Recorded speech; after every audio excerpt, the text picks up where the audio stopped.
नमस्कार साथियों। ये चैप्टर से संबंधित जो सेकंड पार्ट है वो आज मैं शुरू करने जा रहा हूँ। चैप्टर का नाम है,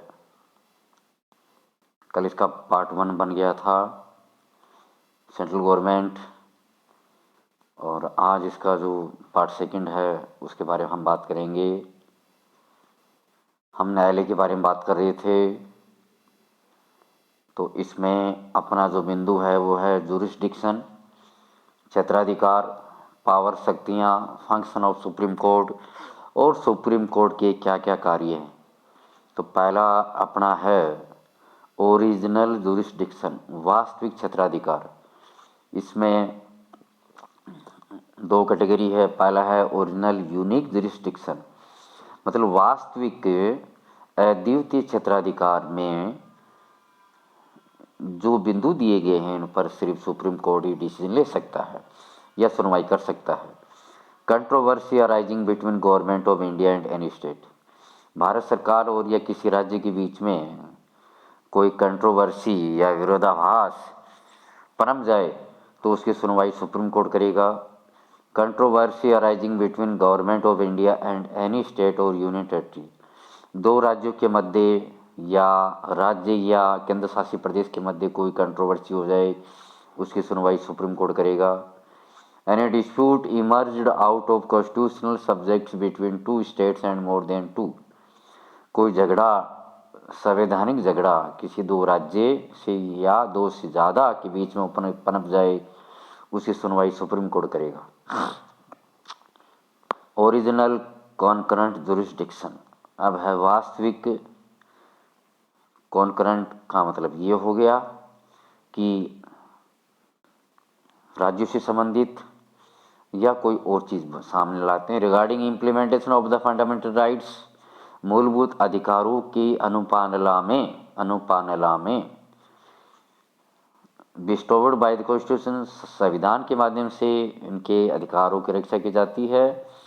the high court has also been granted the authority along with supreme court, supreme court के साथ साथ हाई कोर्ट को भी अनुमति है।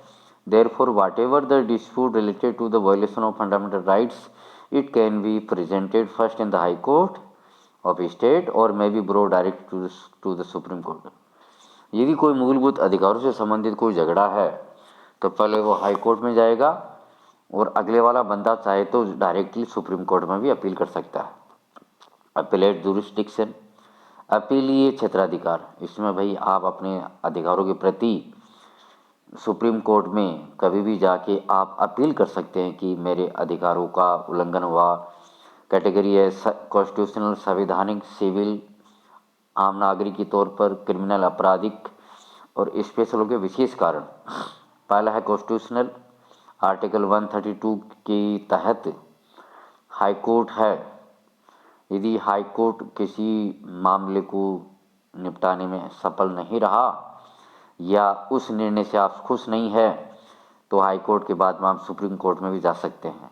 सिविल, इसमें आम नागरिक के से संबंधित जो अधिकार होते हैं या 20,000 से ज़्यादा का कोई डिस्प्यूट हो तो संविधान के संशोधन 1973 के ईस्वी के लगभग आर्टिकल 133 के तहत अब ये जो लिमिट है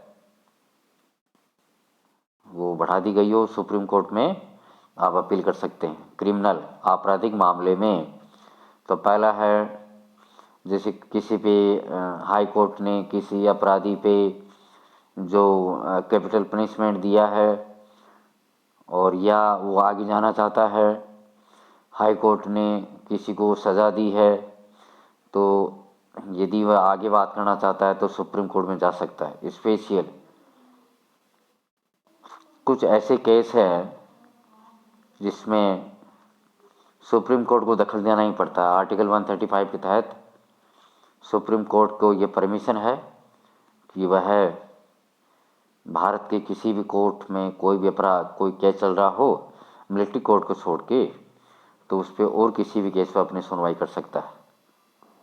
authority to grant special order for appeal, article 136 के तहत, संविधान के तहत सुप्रीम कोर्ट को ये अथॉरिटी है कि वह एक विशेष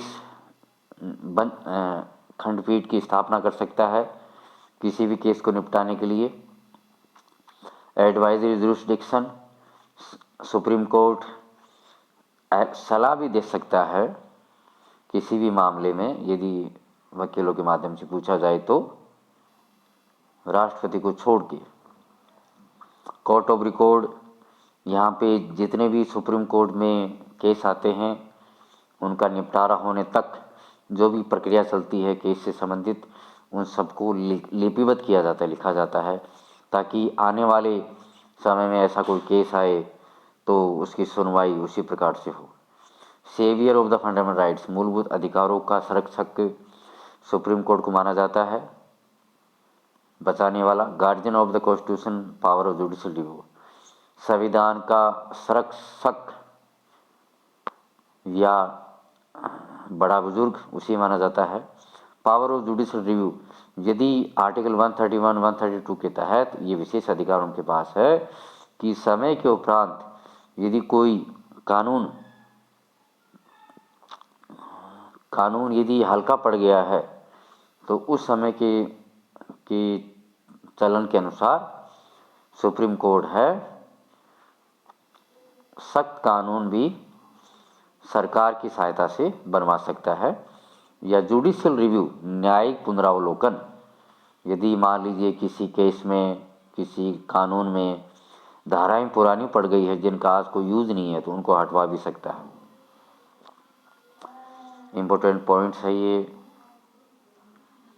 इस चैप्टर में, क्या क्या है देखिए, ताकि ये चैप्टर पूरा हो।